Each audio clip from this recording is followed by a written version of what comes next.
Hi everyone, welcome to our YouTube channel keep it simple. आज के video में हम बात करेंगे जैक्सन होल सिंपोजियम यानी कि कॉन्फ्रेंस की। तो 3 दिन की ये जो कॉन्फ्रेंस है यूएस में कल समाप्त हुई है और इसके बाद जो फेडरल रिजर्व के चेयरमैन है यूएस में, जेरोम पावेल, इन्होंने अपने कमेंट्स दिए हैं और उसके बाद यूएस मार्केट 3% से भी ज्यादा गिरी है।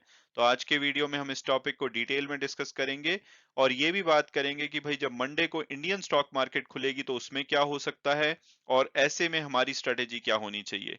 और आगे बढ़ने से पहले अगर आपने अभी तक चैनल को सब्सक्राइब नहीं किया है तो प्लीज सब्सक्राइब करके हमें मोटिवेट कीजिए। तो सबसे पहले अगर बात की जाए कि भाई ये जैक्सन होल क्या है, तो जैक्सन होल एक ब्यूटीफुल माउंटेन वैली है जो यूएस के वायोमिंग स्टेट में है। और ये एक माउंटेनियर थे जैक डेविस, इनके नाम पे जैक्सन होल का नाम रखा गया है। आप यहाँ पे देख सकते हैं इस मैप में वायोमिंग स्टेट यूएस में आपको दिखाई देगा। और यहाँ पे जो यूएस फेडरल रिजर्व की एनुअल जो इकोनॉमिक कॉन्फ्रेंस होती है, 3 दिन की ये कॉन्फ्रेंस होती है। ये हर साल यहाँ पे होती है जहाँ पे दुनिया भर के जो पॉलिसी मेकर्स हैं और बिजनेस टाइकून्स, इकोनॉमिस्ट वगैरह यहाँ पे आते हैं और ग्लोबल इकोनॉमी की जो भी टेल विंड्स या हेड विंड्स की बातें होती हैं उसको डिस्कस किया जाता है और आगे क्या हो सकता है उसके लिए लेआउट और प्लान बनाए जाते हैं। और जो federal reserve bank of Kansas city है, ये हमेशा से इस एनुअल कॉन्फ्रेंस को स्पॉन्सर करता है। 1978 से इसको स्पॉन्सर किया जा रहा है। और हर साल इन जो मीटिंग्स होती हैं, कॉन्फ्रेंस होती है, इसके स्पेसिफिक टॉपिक होते हैं और उसी के बेसिस पे जो पूल ऑफ अटेंडीज होते हैं वो इस कॉन्फ्रेंस के लिए सेलेक्ट किए जाते हैं। तो अगर हम इस साल की कॉन्फ्रेंस का थीम की बात करें तो ओरिजिनल ऑफिशियल इसका थीम था reassessing constraints on the economy and policy. लेकिन एक्चुअल में हर कोई इस बात पे डिस्कस करना चाहता था कि भाई इन्फ्लेशन का क्या होगा और इन्फ्लेशन के चलते क्या इंटरेस्ट रेट अभी भी बढ़ाए जाएंगे, तो सारा फोकस उसी के ऊपर था। और कोविड 19 पैंडेमिक जब से आया था तब से ये वर्चुअल कॉन्फ्रेंस हो रही थी, तो ये पहली कॉन्फ्रेंस थी जो कि इन पर्सन हुई थी कोविड 19 के आने के बाद। और अब अगर बात की जाए कि भाई ये मीटिंग इतनी ज्यादा इंपॉर्टेंट क्यों थी और इस मीटिंग के होने के बाद स्टॉक मार्केट ने इतना ज्यादा रिएक्ट क्यों किया है, तो मीटिंग से पहले ये माना जा रहा था कि जो लगातार यूएस में इंटरेस्ट रेट बढ़ाई जा रही हैं, जो 2008 में 0% पे होती थी, वो अब बढ़ करके 2.25% पे आ गई थी। और आप देखेंगे तो पिछले ये 15 साल का highest interest rate already US में चल रहा है इन्फ्लेशन को कंट्रोल करने के लिए, और पिछली 2 बार से 0.75% का इंक्रीज किया गया है। इसके बाद इन्फ्लेशन में थोड़ी सी कमी देखी गई थी यूएस में। जो 9.1% एक बार के लिए इन्फ्लेशन हो गया था वो घट करके 8.5% आया था। तो लोग ये उम्मीद कर रहे थे कि भाई इस कॉन्फ्रेंस के बाद जो जेरोम पावेल हैं, जो वहाँ फेडरल रिजर्व के चीफ हैं, जैसे कि हमारे यहाँ पे आरबीआई गवर्नर होते हैं, वो शायद थोड़ा-सा अपना लिबरल होंगे कि भाई आने वाले टाइम में जो इंटरेस्ट रेट है उसको थोड़ा कम बढ़ाया जाएगा और 2023 में शायद इसको कम करना भी शुरू करेंगे। लेकिन अभी के लिए इस मीटिंग के बाद जो जेरोम पावेल है, उन्होंने सिग्नल दिया है कि भाई ये जो इंटरेस्ट रेट है यूएस में लगातार बढ़ते रहेंगे, क्योंकि इनका जो मेन काम है वो इस टाइम पे इन्फ्लेशन को कंट्रोल करना है। और इन्होंने ये बोला है कि भाई अभी के लिए ऐसा नहीं लगता है कि जो ये इंटरेस्ट रेट घटने हैं वो 2023 में शुरू हो सकते हैं। हिस्टोरिकली इन्होंने बताया है कि भाई हमें हिस्ट्री ये बताती है कि प्रीमेच्योरली अगर हमने अपनी पॉलिसी को लूज किया है तो उसका हमें भुगतना पड़ा है। तो इस वजह से अभी के लिए लगता है कि कोई भी इंटरेस्ट रेट में कमी नहीं आने वाली है। और इन्होंने बोला है कि इनका अल्टीमेट टारगेट है कि जो इन्फ्लेशन है उसको 2% की रेंज में लाया जाए। अभी ये 8.5% चल रहा है और उम्मीद की जा रही है फोरकास्ट के हिसाब से कि 2023 के अंत तक ये जाके 2% होगा। तो इन्होंने कहा है कि भाई हमारा जो मेन फोकस है अभी के लिए इन्फ्लेशन कंट्रोल करना होगा, चाहे उसकी वजह से कंज्यूमर और जो बिजनेसेस हैं उनको इकोनॉमिक पेन भी फील करना पड़े। तो ये इवन रिसेशन इनके लिए कोई इतनी बड़ी समस्या नहीं है, क्योंकि ओवरऑल अगर देखें तो अनएम्प्लॉयमेंट डेटा वगैरह एनकरेजिंग आ रहा है। तो इसके चलते अभी ये इन्फ्लेशन को कंट्रोल करने पे फोकस करेंगे। इसके अलावा इन्होंने ये बोला है कि भाई जब ये सितंबर 20 और 21 को जो इनकी नेक्स्ट मीटिंग होगी उसमें भी अनयूजुअली लार्ज इंक्रीज किया जा सकता है इंटरेस्ट रेट में। हालांकि इन्होंने कोई कमिट नहीं किया है कि भाई ये 0.5% होगा, 0.75% होगा या 1% होगा। लेकिन उन्होंने कहा है कि एक अनयूजुअल लार्ज इंटरेस्ट रेट दोबारा से देखा जा सकता है। हालांकि यहाँ पे लोग उम्मीद कर रहे थे क्योंकि इन्फ्लेशन के नंबर एनकरेजिंग आए हैं, तो हो सकता है कि अब ये थोड़ा सा कम इंटरेस्ट रेट में इंक्रीज किया जाए। तो पावेल की जो स्पीच से पहले ऑड थे कि भाई जो आने वाली 20 और 21 सितंबर को फेडरल रिजर्व की मीटिंग है उसमें या तो 0.5% से इंटरेस्ट रेट बढ़ाया जाएगा या 0.75% से। हालांकि अभी भी इस मीटिंग के बाद भी लोग यही मान रहे हैं कि 0.5 से 0.75% इंटरेस्ट रेट बढ़ाया जाएगा। लेकिन जो नेगेटिव सेंटीमेंट अब वो आया 2023 को लेकर के, क्योंकि पहले उम्मीद की जा रही थी कि 2023 में जो इंटरेस्ट रेट है वो कम होने शुरू हो जाएंगे, लेकिन अब के लिए इस मीटिंग के बाद ऐसा लगता है कि 2023 में भी इंटरेस्ट रेट में कमी नहीं आने वाली है।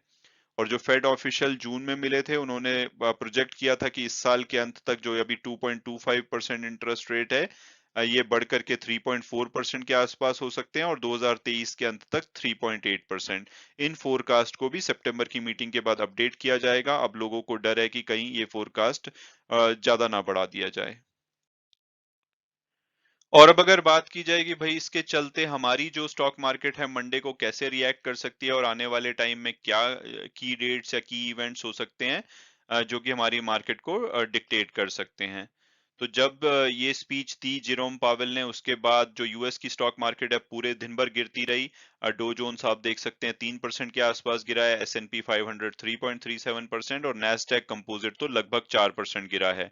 और 4 बजे जब ये मार्केट क्लोज होती है उसके 1 घंटे तक जो फ्यूचर्स ट्रेड करते रहते हैं तो फ्यूचर में फर्दर थोड़ी सी गिरावट देखी गई है। तो ओवरऑल पूरे दिन ही नेगेटिव सेंटीमेंट रहा है, कोई ऐसा नहीं देखा गया कि भाई थोड़ा सा गिरने के बाद उसमें ऊपर आया हो इंडेक्स। तो लगातार ये गिरता रहा है, तो ये ओवरऑल काफी नेगेटिव बात है।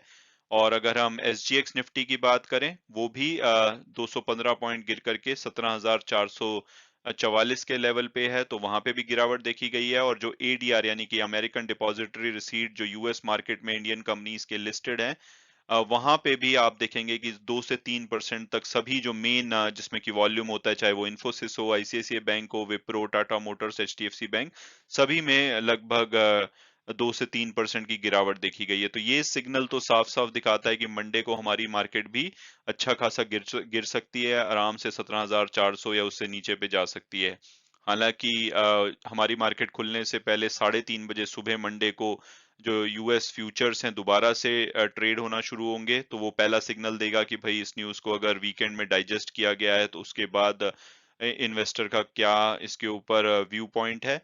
और 6:30 बजे मंडे को सुबह SGX निफ्टी भी खुलेगा।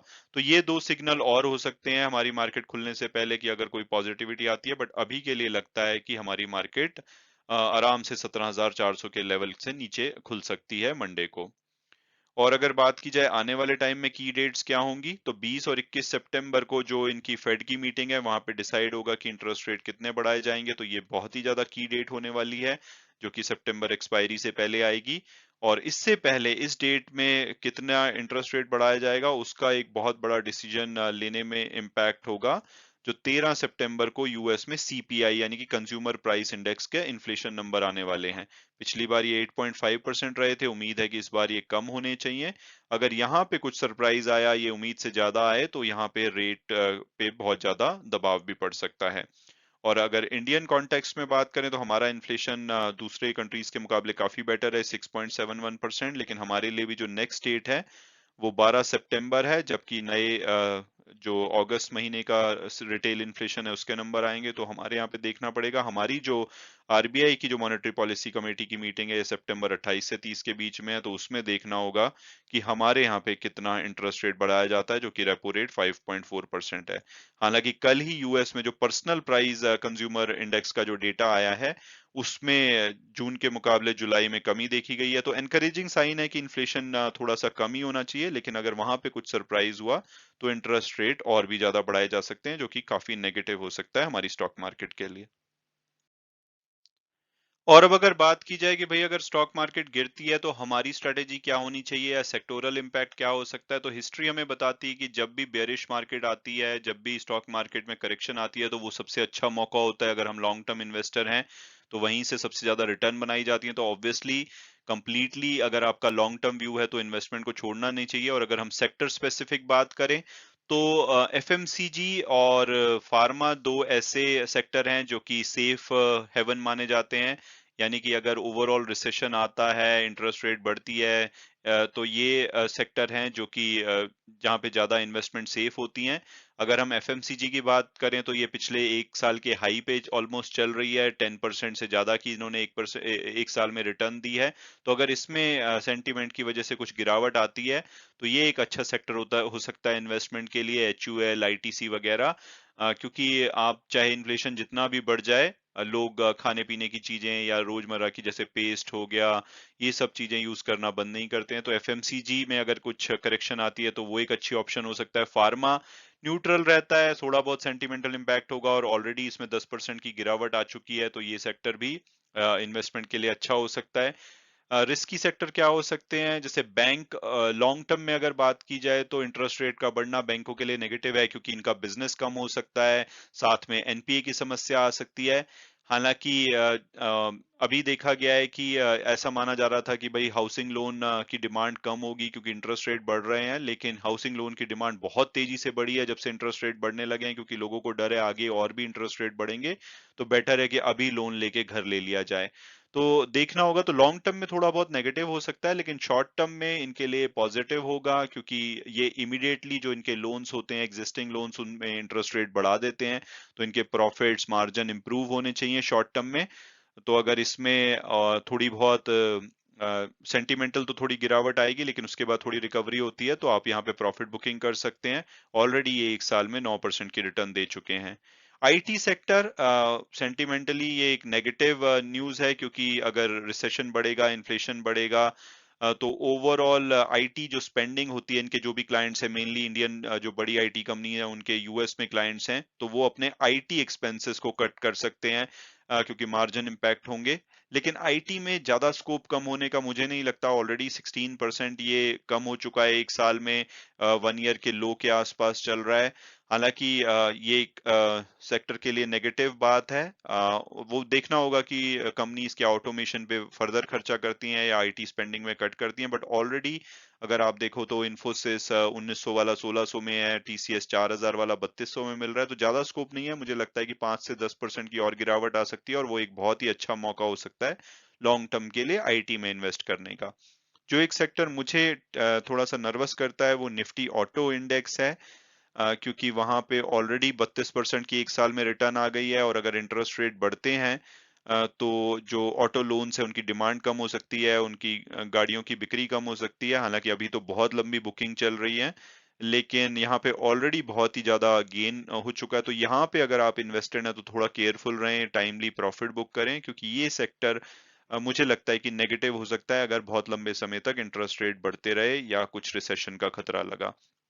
तो आप अगर लॉन्ग टर्म इन्वेस्टर हैं तो इनके जो ईटीएफ्स हैं इसके ऊपर मैंने वीडियोस बनाए हुए हैं, आप उनको देख के रेफरेंस ले सकते हैं कि कहाँ कहाँ आप इन्वेस्ट कर सकते हैं। तो ये कुछ सेक्टर स्पेसिफिक डिसीजन लिए जा सकते हैं अगर कुछ मार्केट में ठीक ठाक करेक्शन आती है तो। हालांकि वीडियो क्लोज करने से पहले मैं हमेशा की तरह डिस्क्लेमर दूंगा कि जो भी व्यूज हैं वो मेरे पर्सनल हैं। अगर आप किसी भी शेयर में इन्वेस्ट करना चाहते हैं तो अपनी फर्दर रिसर्च के बेसिस पे ही कीजिए। Thanks so much for watching the video and God bless you all.